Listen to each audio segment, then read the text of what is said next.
Hello everyone, welcome to academic origin. मैं हूं आपके एजुकेटर शुभकामना सिंह एंड आज हम लोग स्टार्ट करेंगे लाइफ प्रोसेस के बाद वाला chapter that is control and coordination. आपकी एनसीईआरटी बुक का ये चैप्टर नंबर 7 है और बायोलॉजी का ये चैप्टर नंबर 2 है। ठीक है, उससे पहले मैं आप लोगों से ये उम्मीद करती हूँ कि आप लोग जाकर के लाइफ प्रोसेस का जो लेक्चर है वो देख चुके होंगे। लाइफ क्या होता है, ज़िंदगी कैसे चलती है और जीवन जीने के लिए कौन कौन सी प्रक्रियाएं ज़रूरी होती है और वो आपस में क्या काम कैसे करती हैं। अगर आप लोगों ने नहीं देखा है तो जाकर के देखिए, समझिए। कुछ लेक्चर्स में हम लोगों ने लाइफ प्रोसेस को कवर किया है, उसमें आपको सारी बातें डिटेल में बताई गई हैं और आपको वो बेहतर समझ में आ जाएंगी।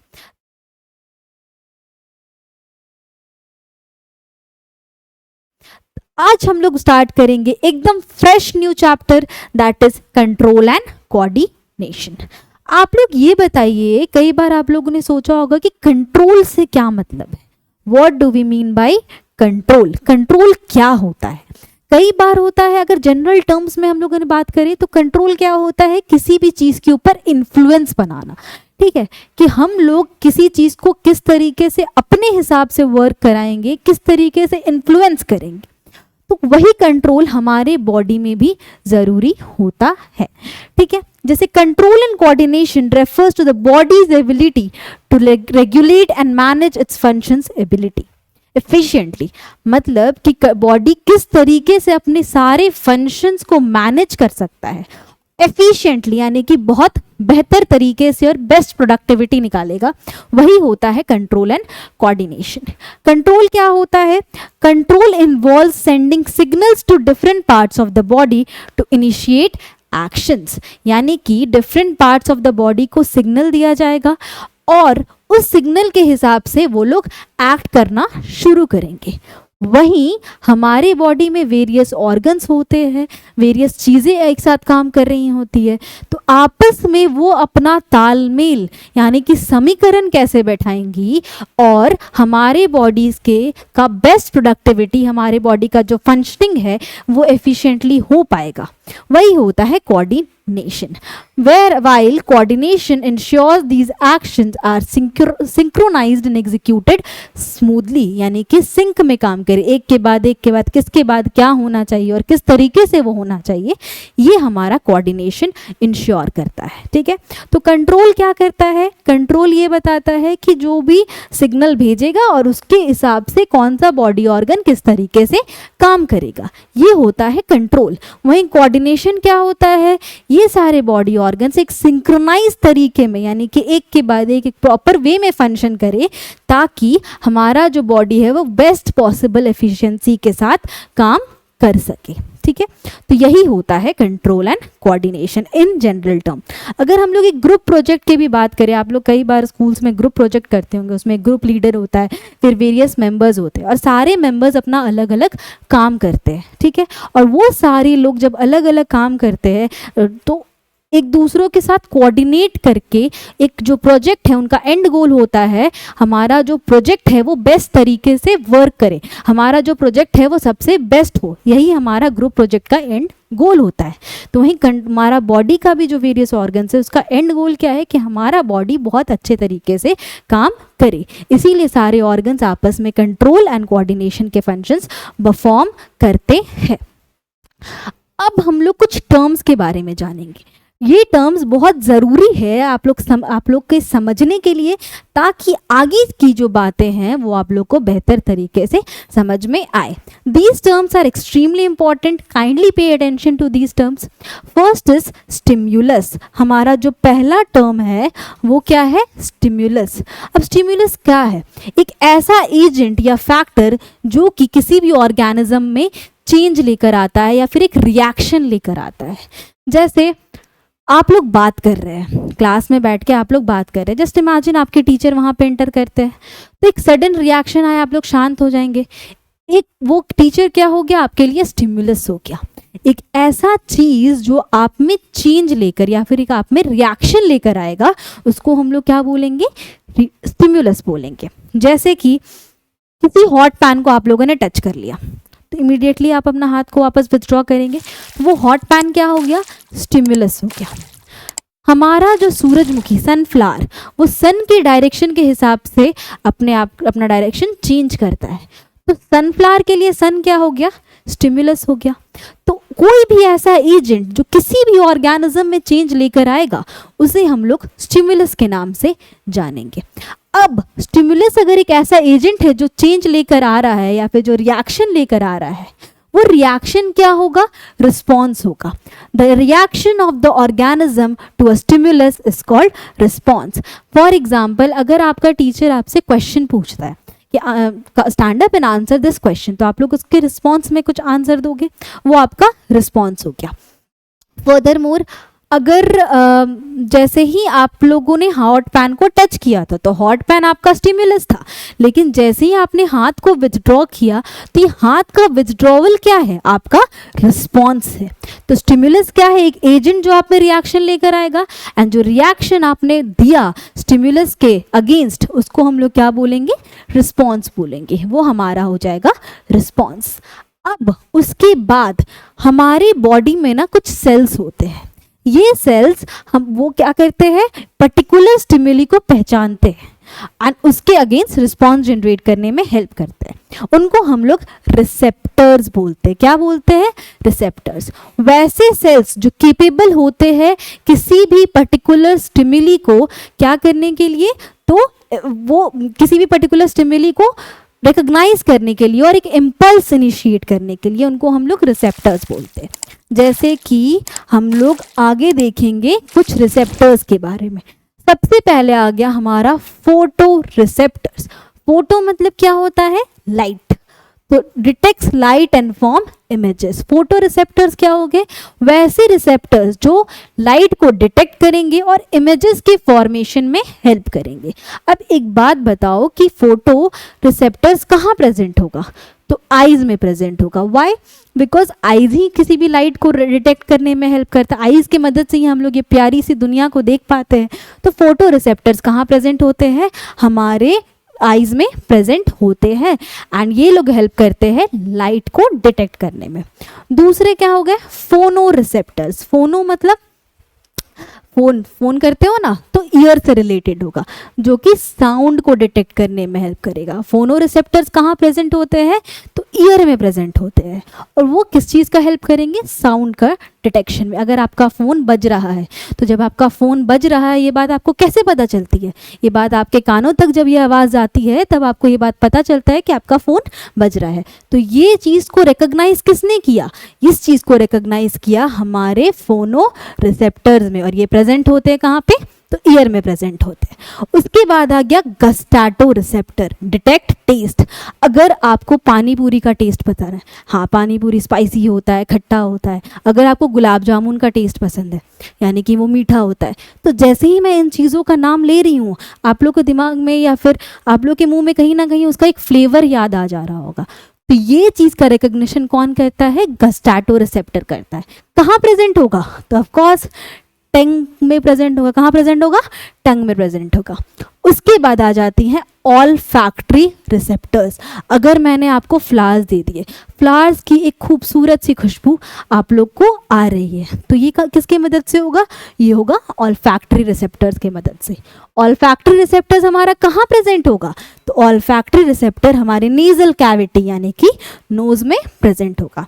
अगर आपको मैंने भेज दिया एक ऐसे जगह, एक डंप यार्ड में भेज दिया, मतलब जहाँ पे बहुत सारे कचड़े प्रेजेंट हैं, तो वहाँ पे क्या होगा, वहाँ पे आपको रहने का मन नहीं करेगा, क्योंकि वो उसका बहुत फाउल स्मेल आ रहा होगा।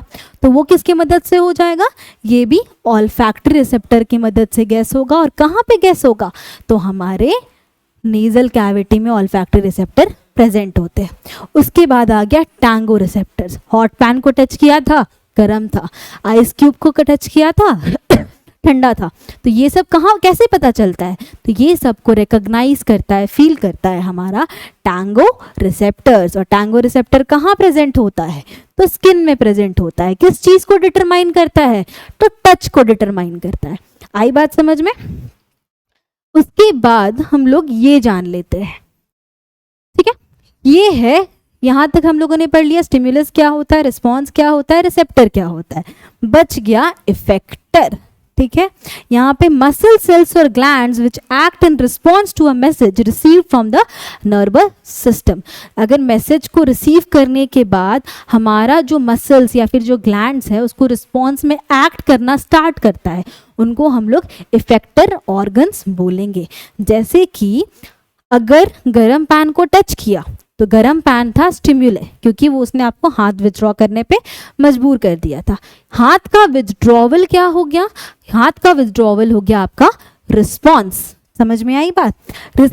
हाथ के जो सेल्स प्रेजेंट है, जो कौन सा सेल्स, गर्म चीज को टच, स्किन में कौन सा रिसेप्टर प्रेजेंट होता था, टैंगो रिसेप्टर। तो टैंगो रिसेप्टर ने उस गर्म पैन को रिकॉग्नाइज किया, उस हीट को रिकॉग्नाइज किया, तो वो हो गया हमारा रिसेप्टर। और इफ मसल्स क्या हो गया, हाथ का विथड्रॉ कौन कर रहा है, मसल्स कर रहा है, तो ये हो गया हमारा इफेक्टर ऑर्गन। होप सो कि आपको ये बातें समझ में आ गई होंगी। अब हम लोग आगे बढ़ते हैं। ये पांचों हमारे सेंसरी रिसेप्टर्स है, इसको एक बार पढ़ लीजिए, इसको अपने मन मंदिर में बसा लीजिए। हो सकता है कि आपको ये बातें 1 मार्कर या फिर इस तरीके से पूछ ली जाएंगी, और बहुत सिंपल है। अगर आप लोग टर्म के साथ जाएंगे, लाइट मतलब फोटो रिसेप्टर हो गया, आइज में प्रेजेंट होगा। फोन मतलब फोन से कनेक्ट कर लो तो आपको याद आ जाएगा साउंड के लिए होता है, तो ईयर के लिए हो गया। गस्टाटो हमारा टच टेस्ट के लिए हो गया। ऑल्फैक्ट्री हमारा स्मेल डिटेक्ट करने का काम आ गया। टैंगो हमारा टच डिटेक्ट करने के काम आ गया। उसके बाद हम लोग ये पढ़ेंगे control and coordination in animals. Animals में ये जो कंट्रोल एंड कोऑर्डिनेशन होता है, यानी कि जो समीकरण होता है, वो कैसे बैठता है। ठीक है, तो एनिमल्स में जो कंट्रोल एंड कोऑर्डिनेशन होता है वो न्यूरो एंडोक्राइन सिस्टम के जरिए होता है। किसके जरिए होता है, तो होता है हमारा न्यूरो एंडोक्राइन सिस्टम के जरिए। ये जो हमारा न्यूरो एंडोक्राइन सिस्टम है, ये हेल्प करेगा कंट्रोल एंड कोऑर्डिनेशन ह्यूमंस में करने में। ठीक है, अब what is neuro endocrine system. Neuro मतलब नर्वस सिस्टम और एंडोक्राइन मतलब एंडोक्राइन ग्लैंड्स, और ये दोनों मिल करके हमारा जो एनिमल है, एनिमल जो में जो भी समीकरण होता है यानी कंट्रोल एंड कोऑर्डिनेशन होता है, वो किस तरीके से होता है, ये हमारे न्यूरो एंडोक्राइन सिस्टम के जरिए हमें पता चलेगा। सबसे पहले आइए जानते हैं न्यूरो एंडोक्राइन सिस्टम क्या होता है। तो the nervous and the endocrine system work together to perform the important roles in the body. तो ये दोनों अकेले अकेले नहीं काम करते, नर्वस सिस्टम और एंडोक्राइन सिस्टम दोनों साथ में काम करते हैं ताकि बॉडी के जितने भी फंक्शंस है वो इफेक्टिवली परफॉर्म हो सके। अब ये नर्वस सिस्टम क्या है मैम, तो नर्वस सिस्टम बॉडी के कंट्रोल सेंटर होता है। बॉडी का जो कंट्रोल सेंटर होता है वो कौन होता है, नर्वस सिस्टम होता है। इसमें ब्रेन, स्पाइनल कॉर्ड और ये जो नर्व्स हमारे रगों में जो नर्व्स भाग रहे होते हैं वो सब भी क्या हो गए, हमारे नर्वस सिस्टम के पार्ट हो गए, जो कोऑर्डिनेट करते हैं, रेगुलेट करते हैं सारे बॉडीली फंक्शंस को इलेक्ट्रिकल इम्पल्स और केमिकल सिग्नल्स का मदद से। ये क्या होता है इलेक्ट्रिकल इम्पल्स और केमिकल सिग्नल्स, ये हम लोग जस्ट इसके बाद पढ़ेंगे। तब तक के लिए ये जान लो कि जो नर्वस सिस्टम होता है वो बॉडी का कंट्रोल सेंटर होता है। स्पाइनल कॉर्ड हो गया, ब्रेन हो गया, ये सारे नर्वस सिस्टम का ही पार्ट है। वहीं जो हमारा एंडोक्राइन सिस्टम होता है वो एक मैसेजिंग सिस्टम होता है जो कि हॉर्मोन्स का मदद से कम्युनिकेट करता है। कुछ हार्मोन सेक्रीट होंगे, जैसे मान लो एक एग्जांपल देती हूँ कि अगर कहीं पे अगर तुम्हारे सामने शेर आ जाएगा, जो कि टेक्निकली टाउन पॉसिबल नहीं है, पर एक इमेजिन करो तुम्हारे सामने शेर आ गया, तो क्या होगा कि जैसे ही शेर आ जाएगा आपको या तो डर लगेगा या तो आप भागना चाहेंगे। ठीक है, तो ये किसकी वजह से होता है, ये एड्रेनालिन की वजह से होता है। एड्रेनालिन क्या है, एक तरीके का हार्मोन है। तो हार्मोन्स के बारे में डिटेल डिस्कशन इस चैप्टर के आखिरी में हम लोग करेंगे, जब हम लोग control and coordination in animals को रैप कर रहे होंगे, उस वक्त हार्मोन की बातें हम लोग करेंगे और काफ़ी डिटेल डिस्कशन करेंगे।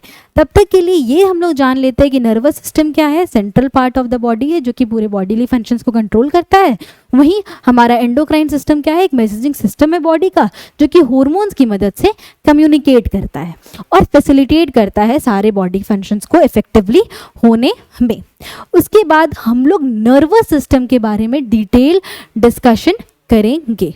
नर्वस सिस्टम का जो फंक्शनल पार्ट होता है उसे हम लोग न्यूरॉन के नाम से जानते हैं। किस नाम से जानते हैं? न्यूरॉन। एक और पढ़ा था नेफ्रॉन, कहाँ पढ़ा था? लाइफ प्रोसेस के एक्सक्रीटरी सिस्टम में, किडनी के अंदर। अब हम लोग पढ़ेंगे न्यूरॉन के बारे में। न्यूरॉन क्या है?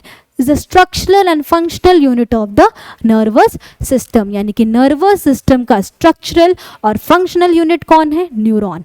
न्यूरॉन ही नर्वस सिस्टम के सारे फंक्शंस को परफॉर्म करता है। At the same time structure भी कौन प्रोवाइड करता है?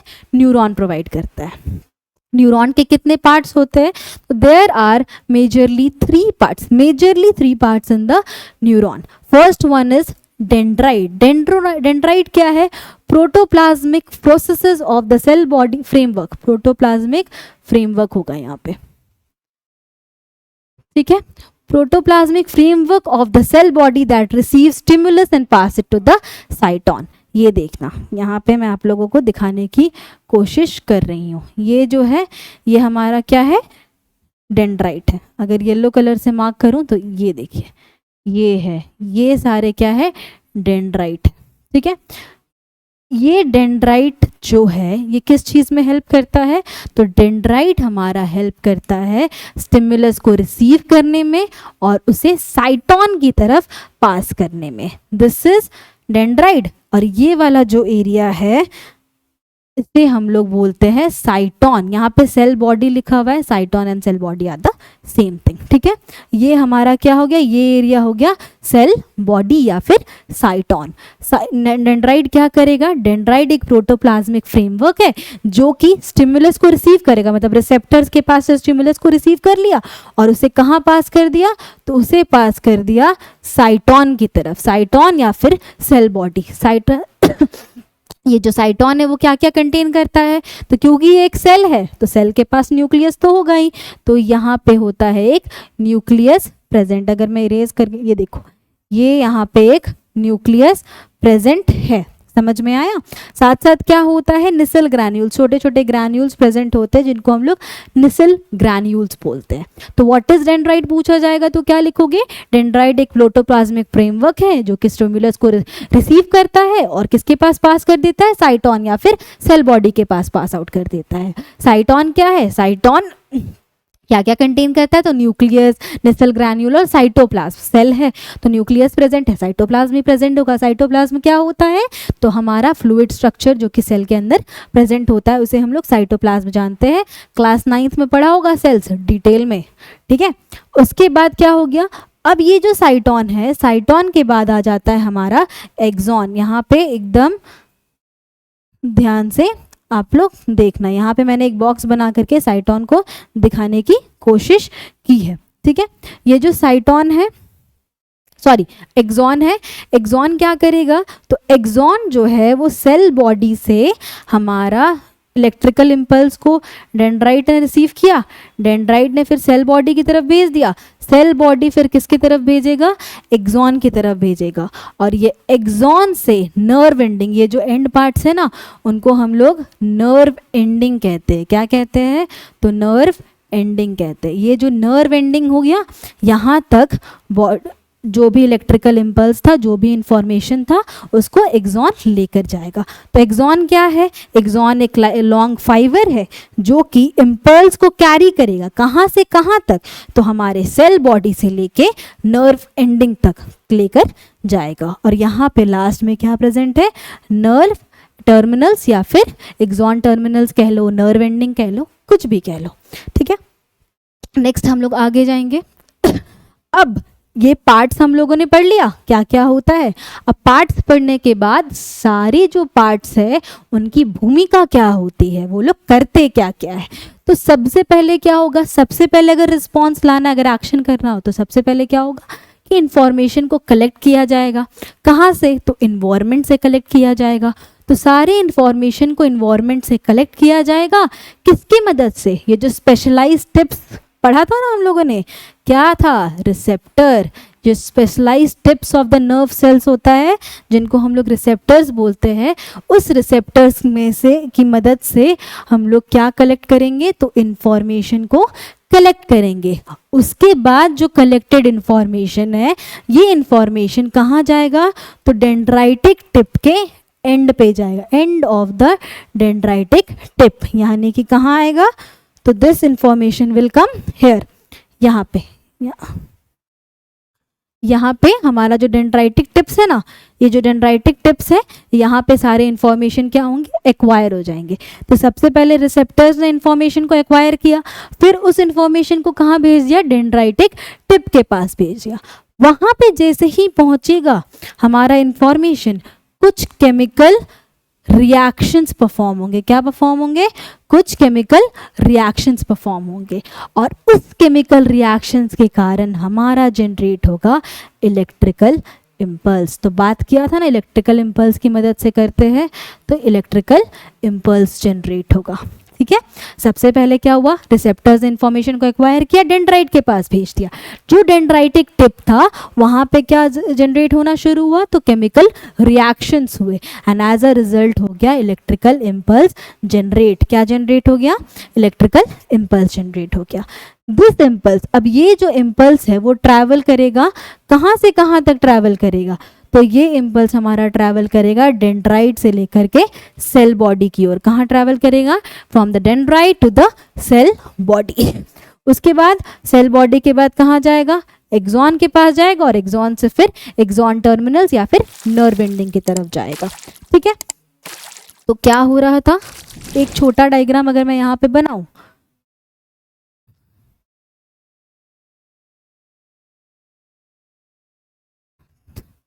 पीछे चलते हैं,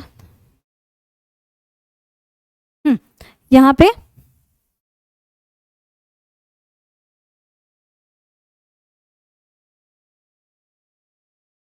देखिएगा, सबसे पहले क्या हुआ, रिसेप्टर्स ने एक्वायर कर लिया इंफॉर्मेशन, उसके बाद उसे डेंड्राइट टिप के बाद भेज दिया। डेंड्राइट टिप में हुआ केमिकल रिएक्शन, हुआ कि नहीं हुआ केमिकल रिएक्शन, केमिकल रिएक्शन के बाद क्या जनरेट हुआ, तो केमिकल रिएक्शन के बाद हुआ इलेक्ट्रिकल इम्पल्स जनरेट। क्योंकि डेंड्राइट के जो न्यूरॉन के अंदर क्या ट्रैवल कर सकता है, इलेक्ट्रिकल इम्पल्स ट्रैवल कर सकता है। तो इलेक्ट्रिकल इम्पल्स हमारा डेंड्राइट से गया सेल बॉडी के पास, सेल बॉडी से गया एक्सॉन के पास, और एक्सॉन के बाद यहाँ पे चला गया वो नर्व एंडिंग के पास। कहाँ चला गया, तो नर्व एंडिंग के पास चला गया। अब जो नर्व एंडिंग यानी या फिर एक्सॉन का जो एंड होता है, वहाँ पे इस इलेक्ट्रिकल इम्पल्स कन्वर्ट हो जाता है, किसमें, केमिकल्स में कन्वर्ट हो जाता है। किस में कन्वर्ट हो जाता है, केमिकल्स में। अब क्यों कन्वर्ट होता है केमिकल्स में,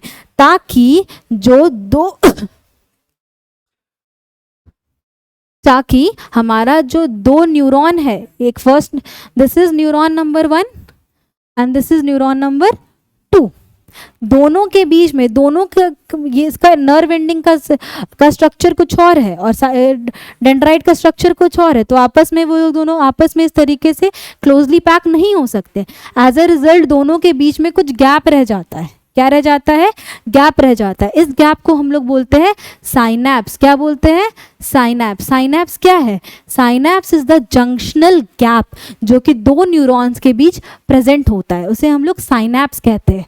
तो ये जो केमिकल्स में कन्वर्ट होने का रीज़न क्या था, केमिकल्स में कन्वर्ट होने का रीज़न यही था ताकि ये जो जंक्शनल गैप प्रेजेंट है दो न्यूरॉन्स के बीच वो पार कर सके। तो यहाँ पे से तो इलेक्ट्रिकल इम्पल्स ट्रैवल कर लिया, लेकिन यही इलेक्ट्रिकल इम्पल्स लास्ट में किस चीज़ में कन्वर्ट हो गया, तो केमिकल्स में कन्वर्ट हो गया, ताकि वो यहाँ पे ये जो बीच का जो गैप है इस चीज़ को क्या कर सके, पार कर सके, यानी कि साइनैप्स को पार करके दूसरे डेंड्राइट में वापस से सेम इलेक्ट्रिकल इम्पल्स जनरेट कर सके। तो फिर क्या होगा, फिर यहाँ से डेंड्राइट के पास जाएगा, डेंड्राइट के पास क्या होगा, तो डेंड्राइट के पास फिर से इलेक्ट्रिक केमिकल आएगा, केमिकल रिएक्शन होगा, इलेक्ट्रिकल इम्पल्स में कन्वर्ट हो जाएगा, फिर वो इसमें फिर सेल बॉडी के पास गया, सेल बॉडी के बाद तुम्हारा एक्सॉन से ट्रैवल करके नर्व एंडिंग में जाएगा, फिर यहाँ पे नर्व एंडिंग में क्या हो जाएगा, फिर केमिकल्स रिलीज हो जाएगा, फिर केमिकल्स, इनके बाद अगर इसके बाद क्या होगा, थर्ड वाला हमारा न्यूरॉन होगा, वहाँ पे उसका डेंड्राइट टिप पे जाएगा। तो इस तरीके से इंफॉर्मेशन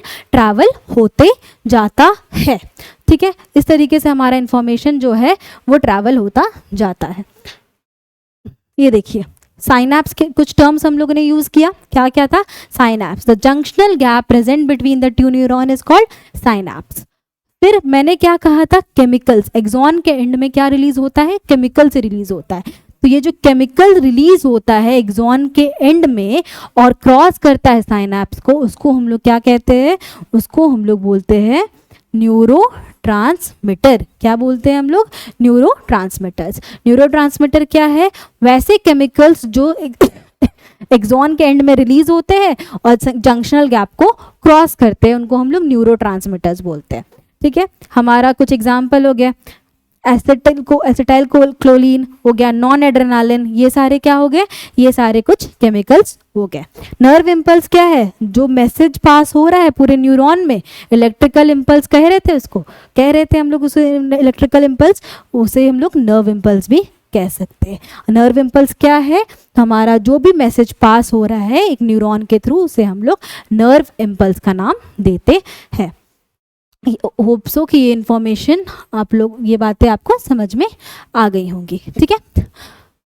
तो कुछ क्वेश्चंस डिस्कस कर लेते हैं। अगर क्वेश्चन आता है कि electrical impulse is converted into chemicals at which part of the neuron, तो it will be nerve endings. Which part of the neuron takes the electrical impulse away from the cell body, तो it's axon, ठीक है।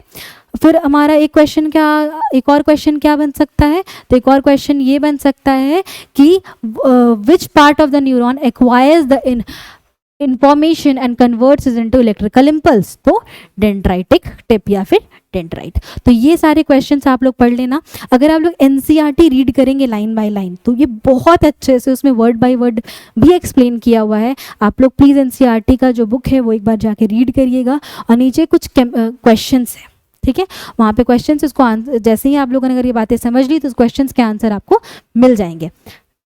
Image based question भी आता है। आपको क्या होगा कि आपको ये इमेज ड्रॉ करके दे दिया जाएगा एंड कुछ पार्ट्स दे दीजिए। मान लीजिए यहाँ पे ए लिख दिया गया, ठीक है, यहाँ पे बी लिख दिया गया, और उसके बाद आप लोगों से क्वेश्चन पूछ लिया जाएगा कि the part which acquires information and converts into electrical impulse, dendrite, ठीक है। The part which takes away the information from cell body towards nerve ending, axon. तो ए बी करके क्वेश्चंस हमारे डायग्राम बेस्ड क्वेश्चन जरूर आएंगे। And neuron का जो भी डायग्राम है इसे प्लीज अपने मन मंदिर में बसा लीजिएगा, क्योंकि न्यूरॉन का जो डायग्राम है वो अधिकतर पूछा जाता है। अभी से लेकर आप लोग प्री मेड, पोस्ट मेड, जितने भी एग्जाम्स देंगे उसमें कभी ना कहीं किसी ना किसी स्कूल में ये न्यूरॉन का डायग्राम ज़रूर दिखेगा, ठीक है। तो इसे आप लोग पढ़ लीजिएगा। आगे हम लोग चलते हैं, आगे हम लोग बढ़ेंगे और टाइप्स पढ़ेंगे न्यूरॉन के। न्यूरॉन के कितने टाइप्स होते हैं? तो न्यूरॉन हमारा होता है 3 टाइप का, ठीक है। फर्स्ट हो गया sensory neuron, motor neuron and relay neuron. Sensory neuron क्या करेगा? मैसेजेस को सेंस ऑर्गन से कहाँ लेकर जाएगा? सेंस ऑर्गन से लेकर जाएगा ब्रेन के पास। कहाँ लेकर जाएगा? ब्रेन के पास। इंफॉर्मेशन को वो कहाँ से कहाँ? सेंस ऑर्गन से ब्रेन की ओर लेकर जाएगा। उसे हम लोग क्या बोलेंगे?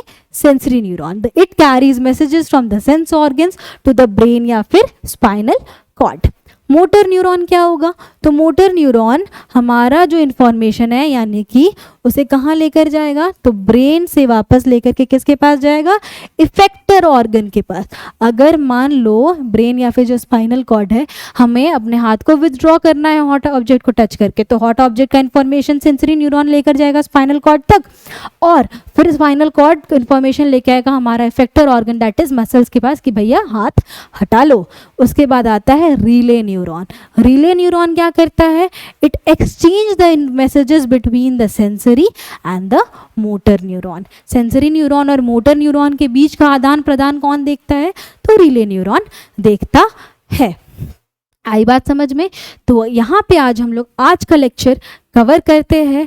होप सो कि आपको सारी बातें समझ में आई होंगी। आज हम लोगों ने क्या क्या डिस्कस किया, तो टाइप्स ऑफ न्यूरॉन 3 तरीके के होते हैं। उसके बाद हम लोगों ने क्या डिस्कस किया, तो कुछ टर्म्स हम लोगों ने डिस्कस किए, जैसे कि साइनैप्स क्या होता है, न्यूरोट्रांसमीटर क्या होता है, नर्व इम्पल्स क्या होता है। उससे पहले क्या पढ़े थे हम लोग जो इन्फॉर्मेशन है वो किस तरीके से फ्लो करता है पूरे न्यूरॉन में, इसकी बात हम लोगों ने कर ली थी। न्यूरॉन और उसके स्ट्रक्चर के बारे में बातें कर ली। कंट्रोल एंड कोऑर्डिनेशन एनिमल्स में न्यूरो एंडोक्राइन सिस्टम के कारण होता है, ये बात हम लोगों ने कर ली। सेंसरी रिसेप्टर्स की बात कर ली एंड कुछ अंडरस्टैंडिंग टर्म्स भी हम लोगों ने पढ़ लिए। ठीक है, तो ये चैप्टर की शुरुआत हो चुकी है। ये चैप्टर आपको इस चैप्टर में एग्जैक्टली क्या पढ़ना है और कौन कौन से टर्म्स किस तरीके से यूज होंगे, ये लेक्चर आपको उसके बारे में बताएगा। अगले लेक्चर में हम लोग कंट्रोल एंड कोऑर्डिनेशन में आगे बढ़ेंगे और नर्वस सिस्टम के बारे में थोड़ा डिटेल डिस्कशन करेंगे। तब तक के लिए गुड बाय, टेक केयर।